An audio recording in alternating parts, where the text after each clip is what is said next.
Saudara, 3 orang telah diperiksa terkait penggantian plat mobil milik Cristiano Tarigan tersangka penabrak Argo Eriko. Seperti apa perkembangan penyelidikan? Kita sudah terhubung dengan jurnalis Kompas TV ada Michael Aryawan di Sleman, Yogyakarta. Michael, bagaimana perkembangan penyelidikan terhadap 3 orang terkait penggantian plat mobil Cristiano Tarigan? Mengapa belum ada penetapan tersangka? Selamat malam Elgin dan saudara, benar sekali hingga hari ini Polresta Sleman belum menetapkan tersangka atas kasus perintangan penyidikan kecelakaan yang terjadi di Jalan Palagan Tentara Pelajar pada 24 Mei lalu. Nah, kenapa demikian? Kenapa belum ada yang ditetapkan sebagai tersangka? Padahal sejatinya pihak kepolisian telah mengantongi bukti kuat berupa rekaman CCTV yang menunjukkan ada pelaku utama yang mengganti CCTV tersebut. Nah, ini berdasarkan informasi yang kami terima memang akan dilakukan pengembangan terlebih dahulu. Si pelaku tunggal tadi yang menjadi pelaku utama pengganti plat nomor polisi masih akan dimintai keterangan dari pihak kepolisian, masih akan terus ditelusuri hingga ke otak dari siapa yang menyuruh memberikan perintah terhadap pelaku utama. Nah, berdasarkan keterangan dari pelaku utama tersebut yang berinisial IV, bahwa dia mendapat perintah dari 2 orang atasannya di perusahaan tempat dia bekerja yang diakui bahwa orang tersebut adalah kerabat dari Cristiano Tarigan selaku tersangka dari kecelakaan tersebut.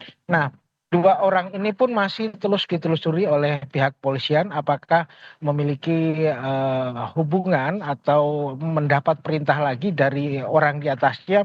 Ini yang menjadi penyebab kenapa hingga saat ini penetapan tersangka belum dilakukan oleh pihak kepolisian atau setidaknya belum dilakukan rilis terhadap media massa atas penetapan tersangka tersebut. Namun pihak Polresta Sleman sudah menegaskan bahwa akan ada tersangka dari kasus perintangan penyidikan ini berupa penggantian plat dari yang semula palsu menjadi plat asli. Nah, sedikit kami ceritakan Elgian tentang latar belakang kasus ini bahwa pada saat kejadian Cristiano Tarigan menggunakan plat palsu dengan nomor polisi dari daerah Bogor yaitu plat F, kemudian terjadilah kecelakaan. Nah, saat berada di Mapolsek Ngaglik, plat nomor tersebut diganti menjadi plat nomor polisi asli yang sesuai dengan STNK dan BPKB. Nah, ini diakui bahwa hal tersebut dilakukan agar pihak kepolisian atau masyarakat umum tidak mengetahui jika sejatinya Cristiano telah melakukan kesalahan melakukan penggunaan plat nomor palsu saat berkendara di jalan umum.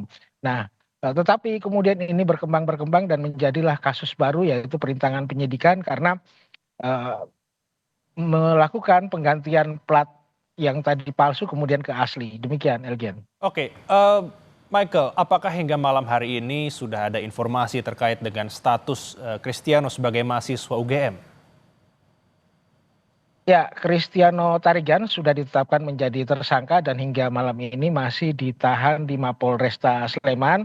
Berkas-berkasnya sudah dikirim ke kejaksaan dan dari kejaksaan masih butuh waktu sekitar 14 hari untuk melakukan penelitian apakah berkas tersebut sudah dinyatakan lengkap, dan jika dinyatakan lengkap maka Cristiano Tarigan bisa dititipkan atau bisa dikirimkan ke kejaksaan sebagai tahanan kejaksaan.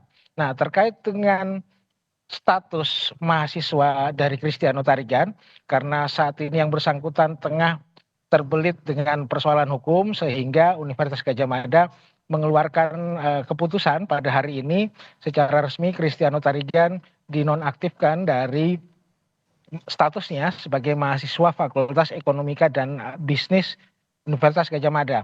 Nah, dengan dinonaktifkannya Cristiano Tarigan maka hak dan kewajiban dia sebagai mahasiswa tentu saja dibekukan. Ada beberapa catatan yang disebutkan oleh pihak UGM yang tidak bisa dilakukan oleh Cristiano Tarigan terkait dengan studinya, yaitu seharusnya pada semester ini Cristiano Tarigan harus menjalankan kuliah kerja nyata. Namun karena kasus ini maka kuliah kerja nyatanya ditunda terlebih dahulu. Demikian, Elgian. Baik, Terima kasih Michael Aryawan, informasinya tentu kita terus menunggu proses selanjutnya. Selamat bertugas kembali Michael.